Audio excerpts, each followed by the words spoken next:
No, Madam Commissioner Lizada. Yes, Chair. Yes. Ito pong umagang ito, supposedly si Attorney Ronquillo is representing the Civil Service Commission and Chairperson Bala. Is that not correct? Di po ba tama yun? Yes, Mr. Chair. I'll be straight to the point. Pasensya na po kayo, Commissioner, at hindi ko naman nilalahat. Pero meron po bang pagkilos o may galaw na isuppress ang information dito sa investigasyon ng Kongreso at ng mga iba pang opisina ng ating gobyerno? Sir, can you repeat your question? May suppression ba on? May suppression ba ng mga data? Kasi kanina tinatanong namin kay Atty. Ronquillo, very basic, siya ang nagre-represent ng Civil Service Commission. Nung kayo po sumagot, binigay niyo lahat ng mga numero. Meron po bang move sa loob ng Civil Service Commission to suppress information and not to give it to this committee? Please be honest, Commissioner Lizada. Mr. Chairman, we had a meeting ever since lumabas po yung memorandum ng Presidente. Right away, we had a virtual meeting. And yes, sir, may guidance po regarding yung concern niyo po. May guidance po. May guidance po na ano po yun? Huwag magbigay ng impormasyon? Yes, sir. May I know where it's coming from? It's obviously, Commissioner Lizada, sinasabi mo sa amin yung mga kaso, so it's not you. So where is that directive coming from, Commissioner Lizada? From the other member of the commission, sir. From the what? Can you be frank enough to tell us, Commissioner Lizada, kung sino po? Because you're a commissioner, and I could assume only one person can order the other commissioners and administratively supervise and control the other employees of the Civil Service Commission, and that is Chairperson Bala. Am I correct? Yes, sir. So, Mr. Chair, is it now correct to assume that the chairperson of the Civil Service Commission is the one that is suppressing the information that should be given to us in this investigation? Commissioner Bala, the question is the chairperson of the Commission on Civil Service the authority ordering the Commission and the employees of the Civil Service Commission Not to cooperate with us? not to cooperate and to divulge information? Mr. Chair, is it directed to me? Yes, Commissioner Lizada. As far as I can recall, sir, in the commission meeting, the guidance given to us is that Who gave the guidance, Madam? Who gave the guidance? the chairperson po. Okay. When you say the chairperson, Chairperson Bala of the Civil Service Commission, Yes, Mr. the Chair. guidance given to you is to go slow on the information, do not cooperate with us, let's not divulge information, and words like that. That is very clear, Madam. I know you are a crusader. I know you came from LTFRB. And I salute you for doing a lot of reforms in LTFRB. I think you are playing a good job now by cooperating with us. And by helping us, Commissioner Lizada, I would like to thank you for that. Mr. Chair, may I say something? Before po kayo magsalita, nung nagsalita po si Chairman Bala na huwag kayong magbigay ng impormasyon at huwag kayong magsalita dito sa komite, marami pong nakaharap at marami kayong kasama? Yes, sir. It was recorded as well. Marami, all the members po nung sa those who usually attend the commission meetings and other directors, sir. So Marami nandun po. po yung mga commissioners, two commissioners, and the other, at yung iba po mga directors as opisyalis ng Civil Service Commission. Yes, sir. Bale, isa na lang ho akong commissioner na naiwan. The other one retired already last February, sir, this year. Okay, ma'am, please, kung ano po yung gusto niyo sabihin?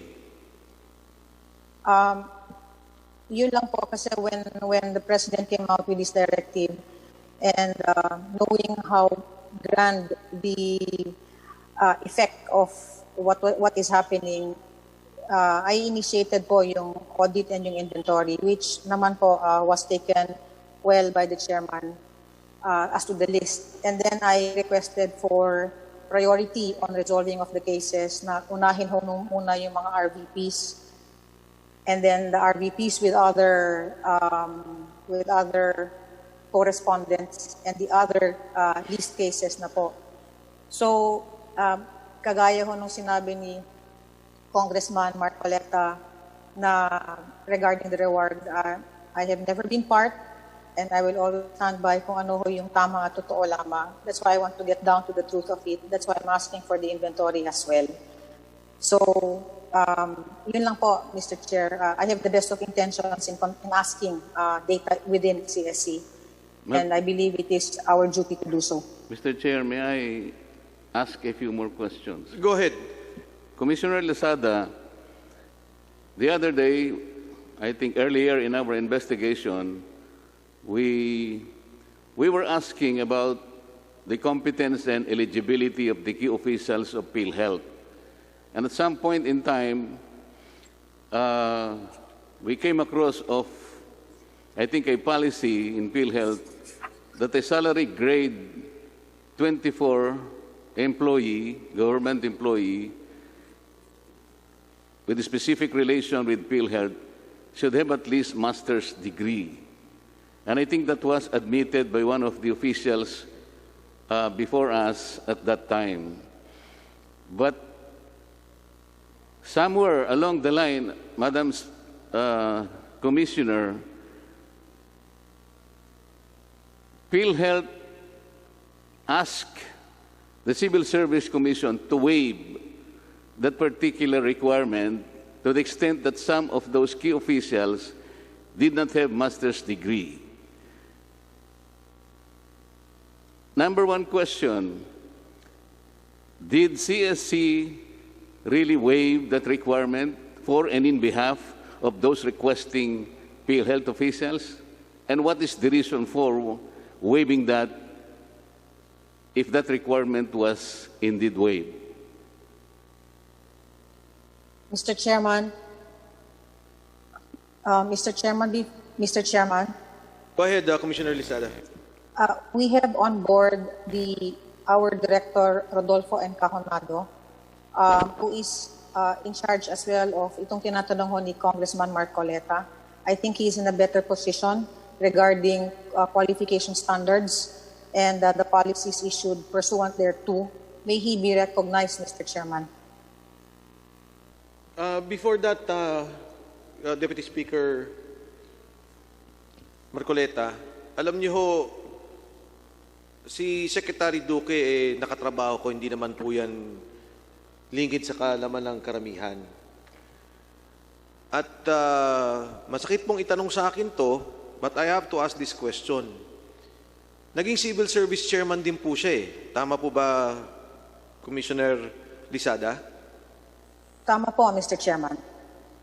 May connection po ba yung pagiging chairman niya dito sa pagpigil ng impormasyon na ibigay sa amin ng Civil Service Commission? May connection po ng Mr. Chair?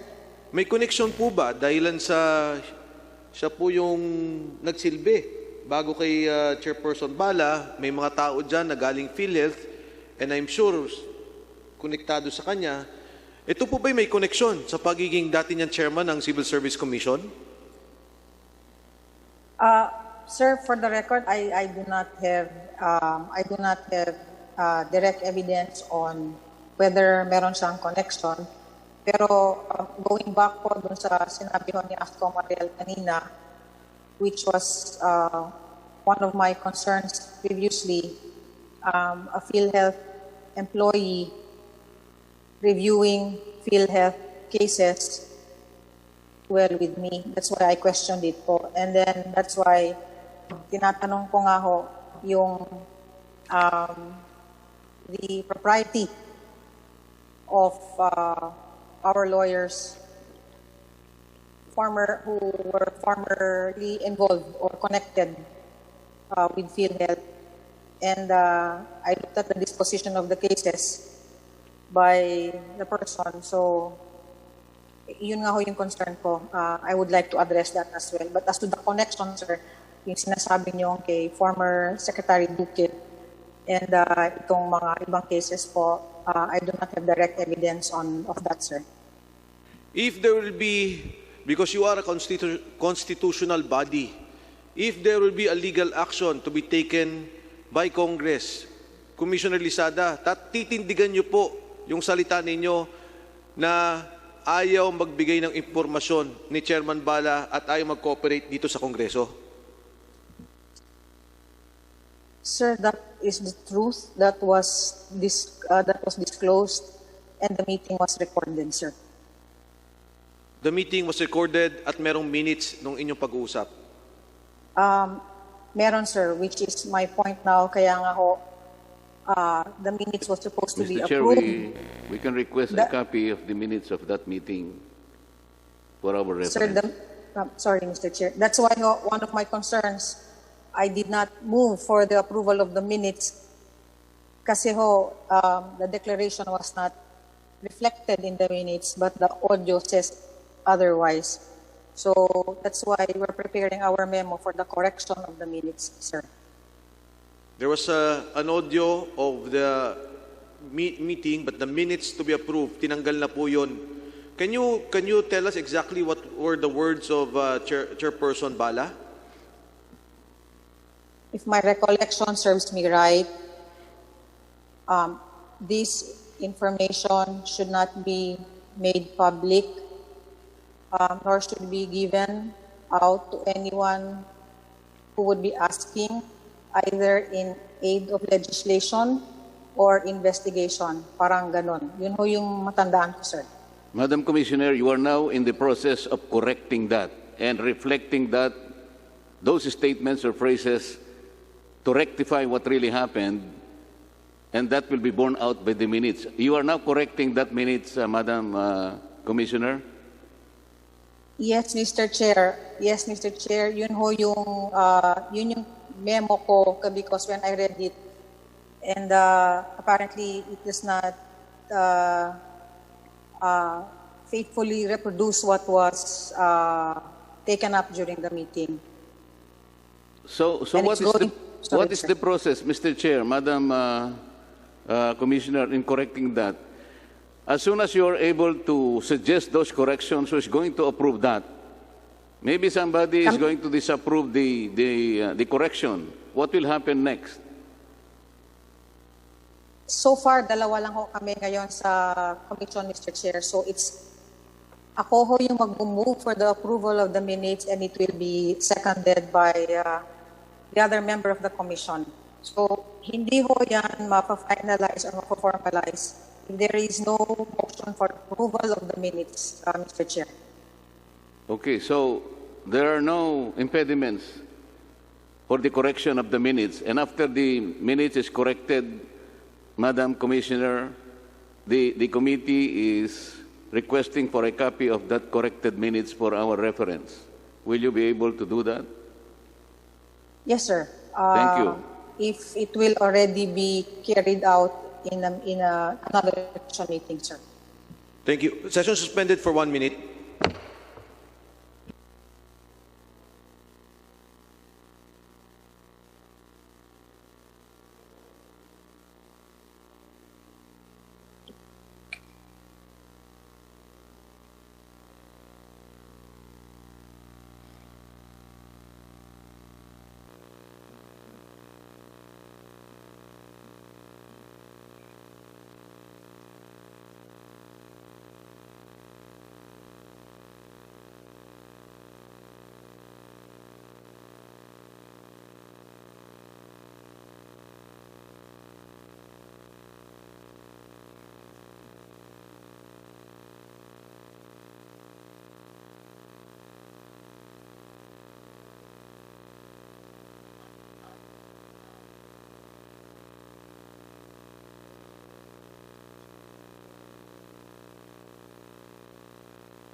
Hearing resumed.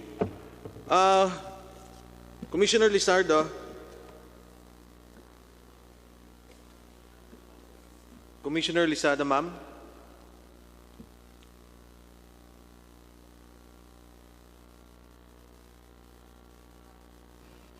Yes, Mr. Chair.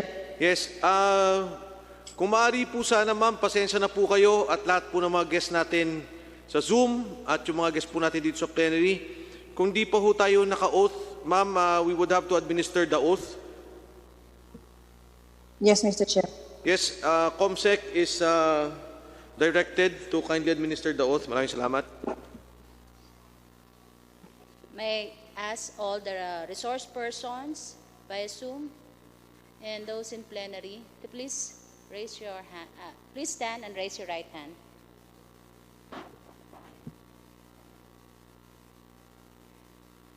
Do you swear to tell the truth, the whole truth, and nothing but the truth before this joint congressional inquiry, so help you God? Yes, I do. Thank you. Yes, Congressman Barsaga. Just a clarification. Do Commissioner Lizada, as well as Attorney Ronquillo, are they also confirming under oath the previous statements which they have already given before this committee? Commissioner Lizada, can you kindly reply? Yes, Mr. Chair, I confirm. Salamat. Everything I said was the truth. Salamat po. Attorney Ronquillo.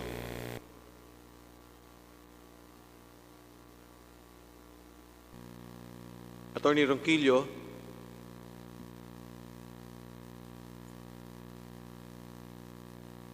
Attorney Ronquillo, kindly unmute.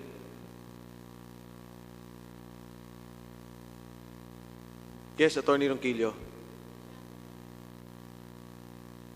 Kindly unmute, Attorney Ronquillo.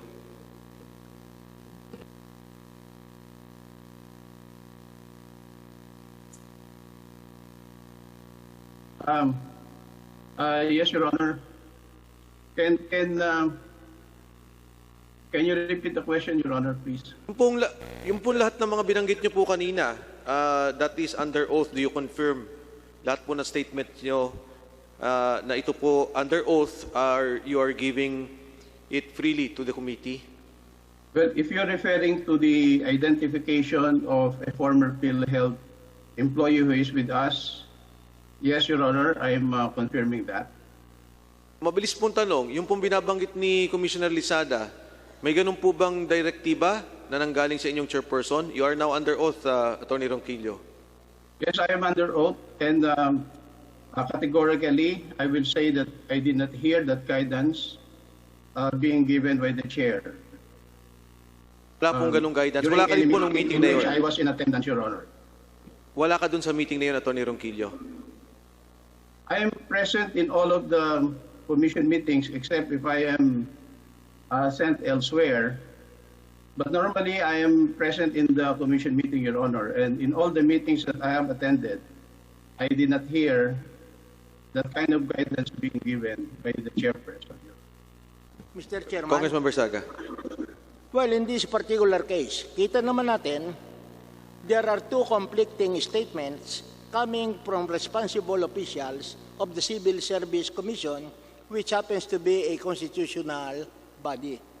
Ang sabi ni Commissioner Lizada, there was an instruction, although it was made orally, but it was recorded, and the instruction came from the chairman. Now, we are hearing a statement which is completely different and opposed from that categorical declaration of Commissioner Lizada. The statement of Attorney Ronquillo na hindi niya narinig yan during the board meeting. And therefore, one of them is not telling the truth.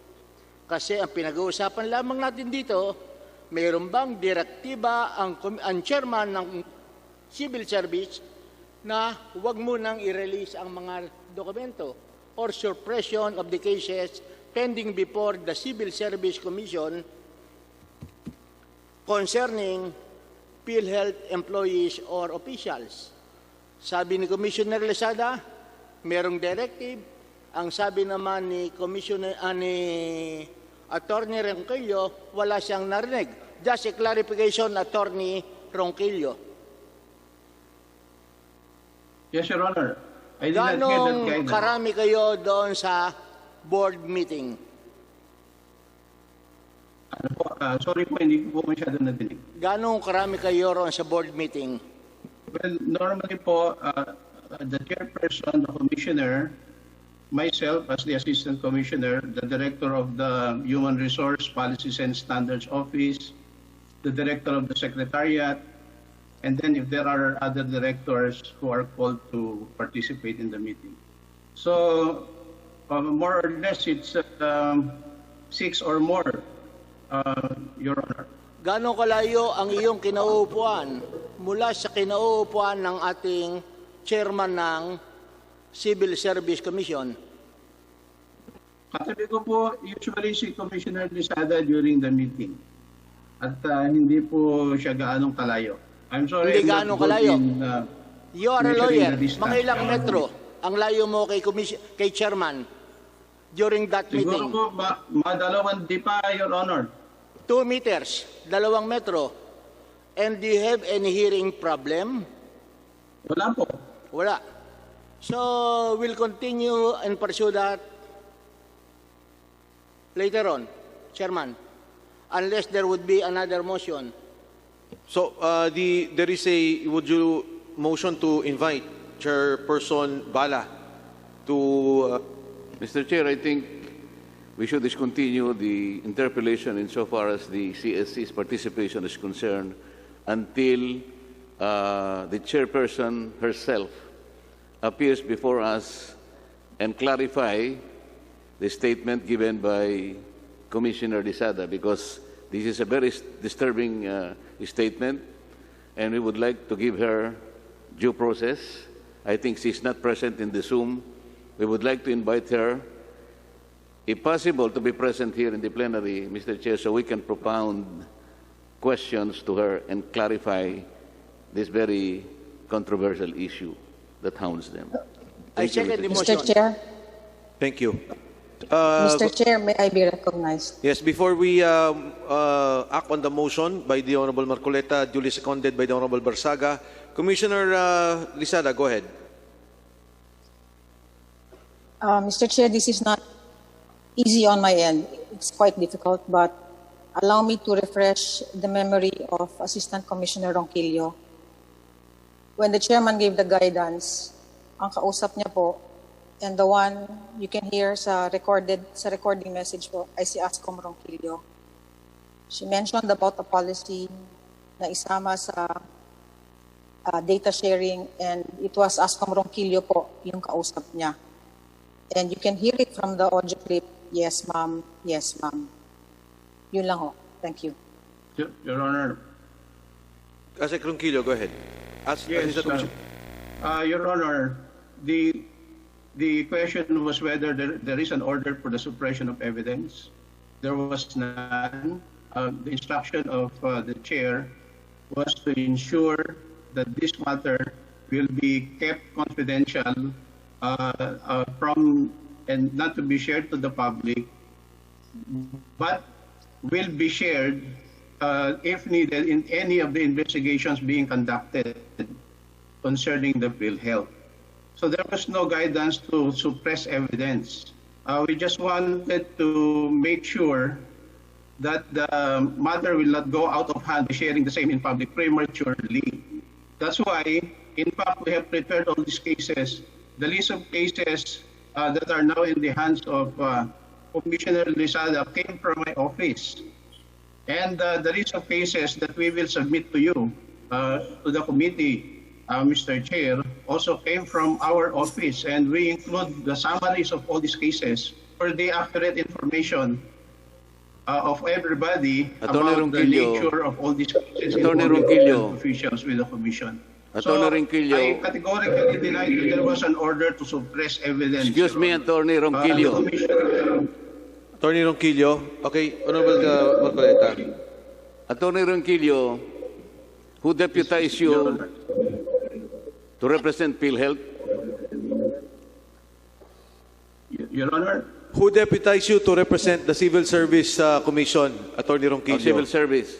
Your Honor, I was directed by Chair Bala to represent her in this Yeah. hearing because supposedly there is a commission meeting today at this very moment. So, the chairperson of Civil Service Commission deputized you to speak for her. Is that correct? Yes, Your Honor. Kasi kanina, let's go back to the earlier proceedings. Tinatanong ka lang ni Chairman Defensor kung ilan ang cases. Nag-aatubili ka eh. Your Honor, please, my apologies. Hindi po sa ako'y nag-aatubili but I do not have the exact figures with me. Ayoko naman po You magbigay ng were figures na hindi po deputized ako by the sigurado sa CSC number. chairperson But to the speak for truth is, herself. yung po- You should have anticipated the kind of questions that will come from us. Pagkatapos mag-aatubili ka, tatanong lang namin kung ilan ang kaso. Did you not anticipate that that kind of question will be asked of you? You being the deputized person of the CSC chairperson? I'm sorry for No, that no, no. because Ganito lang ito eh. prepared Kanina pa, for nag-aatubili questions ka. pertaining to qualification standards. Will you please The one that hear you're us? asking. Hear us out. Nag-aatubili ka kasi kanina pa eh. Evasive ka. Unlike Your Honor. Commissioner Lizada, direct and straightforward. Hindi ba, Mr. Chair, alam mo, meron na tayong impression kagaya dito eh. I-deputize ka, mag-aatubili ka. Pagkatapos sasabihin mo, wala kang narinig. Anyway, we will give you your day in court kung ano man ang gusto mong sabihin.